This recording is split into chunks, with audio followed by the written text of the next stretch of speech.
আমরা ভর্তা কি দিয়ে বানাচ্ছেন? এ ভাই দেখেন এই যে বড়ের আচার আর তেঁতুলের আচার। এগুলা বড়র আচার? বড়ই আর তেঁতুল।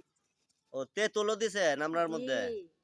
তাহলে সেই মজা হবে তিনটা দেখেন। টক একসাথে হবে, তাই না? জি, ও, এভাবে আচার বানালে ভর্তা এই বানাইলে স্বাদ ভর্তা খেলে স্বাদ বেশি হয় না? জি এভাবে ভর্তা বানাইলে ভর্তার টেস্ট একটু বাড়ে। মুখে জল এসে পড়েছে আমার। ভাইয়া। তাই? সেই সুন্দর আচার বানাইছেন। আপনার বাসা কোথায়? ভাই আমার বাসা তো সিরাজগঞ্জ। ও, সিরাজগঞ্জ। জি। ও, আমাদের ঠিক আছে। সিরাজগঞ্জে এভাবে ভর্তা বানায়। আপনাদের এই জায়গায় মানে কিরকম খায়?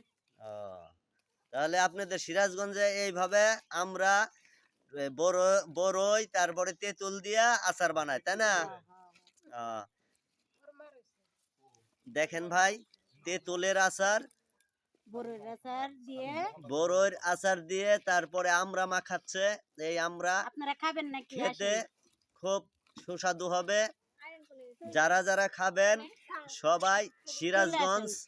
সিরাজগঞ্জ চলে কমরগঞ্জ আসবেন। থানায় চলে আসেন। সিরাজগঞ্জ চলে আসবেন, খায়া লাইক শেয়ার কমেন্ট করেন। কমেন্ট করে জানাবেন কিরকম হয়েছে যে ভর্তা? কেমন হয়েছে। আসসালামু আলাইকুম।